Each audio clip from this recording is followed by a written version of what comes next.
Welcome to this explainer. Today we're diving straight into a fascinating, constantly evolving scientific hypothesis regarding exactly how ammonium phosphate fire retardants behave under extreme wildland fire conditions. Our entire explainer today is dedicated to objectively breaking down this very specific proposed hypothesis, which is built firmly on the last 8 years of existing technical research. Here's our roadmap. We'll be covering the working hypothesis, fine versus heavy fuels, untreated bypass gaps, the theorized thermodynamic inversion, validating with TGF-TIR, and finally, sequential suppression tactics. Let's get right to it. Part 1. The working hypothesis and baseline mechanics. Historically, we know these chemicals are meticulously designed to act as endothermic heat sinks, literally absorbing heat, and as catalytic char promoters that dehydrate cellulose to prevent it from releasing flammable gases. But there are strict physical boundaries. Retardant chemistry dehydrates cellulose perfectly at lower temperatures, sure, but thermodynamics imposes a hard physical limit. Once the environment pushes past 675 degrees Celsius, instant volatilization occurs. The environment simply overpowers the bounds of the chemistry. To put that into a real-world perspective, imagine a wildland fire delivering an extreme radiant heat flux of, say, 100 to 200 kilowatts per square meter. That is way faster than the chemical's estimated absorption limit of roughly 14.7 kilowatts per square meter. At that point, the protective layer just physically breaks down long before it can actually interrupt the combustion process. Which brings us to Part 2, fine versus heavy fuels, the scaling disconnect. The hypothesis points out a massive disconnect between laboratory conditions and wildland reality. We have to contrast high surface area to volume fine fuels, like the 170 mesh powder and tiny 0.021-inch fuels traditionally used in legacy lab tests, with the low surface area to volume heavy fuels we actually see out in the field, like 3-inch and 10-inch logs. In heavy timber, intense radiant heat creates massive thermal gradients. The virgin core of the wood rapidly pyrolyzes, and those pressurized internal gases expand and physically blast right through the protective metaphosphate glaze shell on the surface. Moving on to Part 3, untreated bypass gaps and environmental realities. Stepping out of the lab, we absolutely must account for the physical realities of wildland application. The reality is, retardants applied in the field are never 100% uniform in coverage. Environmental factors like canopy interception, wind drift, and topographical shadowing constantly interrupt the drop.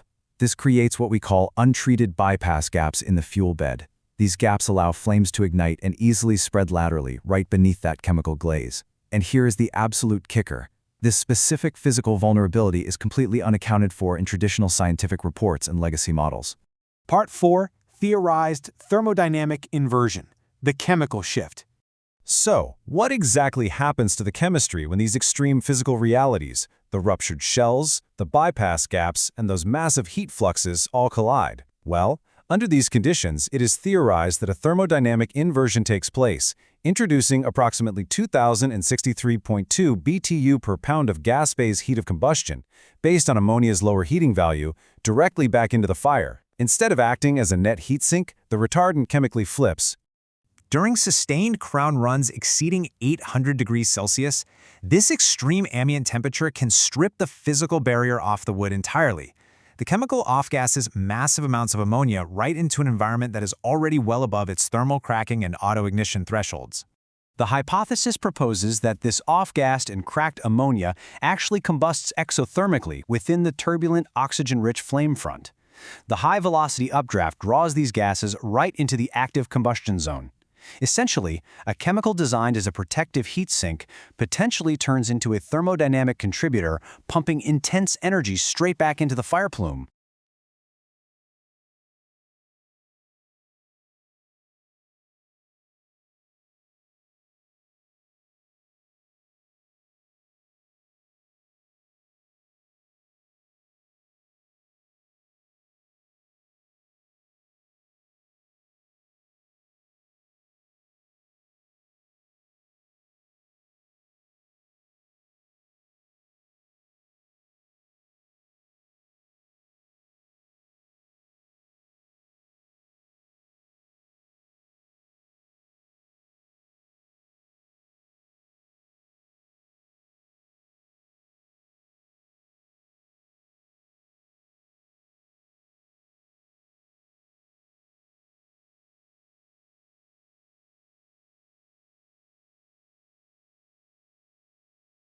Part 5.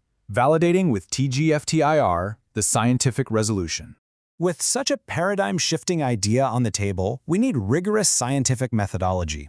Just because a chemical reaction occurs in the flame doesn't automatically mean the retardant is increasing heat feedback to the fuel. We have to measure if that energy actually reaches back into the wood strongly enough to alter its degradation behavior. So, how do we definitively test, quantify, and ultimately validate or falsify this proposed thermodynamic inversion? This is where TGFTIR testing would help put this issue to rest by identifying evolving gases in real time. By coupling thermogravimetric analysis with Fourier transform infrared spectroscopy, researchers gain access to simultaneous gas composition and heat release measurements. That lets us track the exact chemical reactions and that critical heat feedback precisely as they happen. Part 6. Sequential suppression tactics, operational takeaways. Ultimately, how does this scientific hypothesis translate into actionable, on-the-ground tactics for wildland firefighters today? The proposal here isn't to get rid of retardant. Instead, it suggests a strategic operational shift away from single isolated drops, moving toward a highly specific, sequenced application. It's about sequencing the play so the chemical actually operates within its survivable thermal limits. To safely use the chemistry without triggering a thermal inversion, the tactical solution involves a straightforward three-stage sequential suppression scheme. Stage 1 is knockdown, utilizing water-enhanced cooling to aggressively attack the latent heat. Stage 2 is stabilize, which means dropping the retardant directly onto that now wet, thermally stabilized fuel. And finally, Stage 3 is reinforce, locking the whole area in with an adjacent dozer containment line. As we wrap up, we circle back to our foundational premise. The stakes out there are higher than ever before. If extreme wildland fires are pushing our tools past their physical limits, shouldn't we know exactly when and how that happens? I'll leave you to consider how rigorous, real-time testing of these exact scaling and thermodynamic mechanisms might just redefine the future of extreme wildfire suppression. Thanks for joining me for this explainer.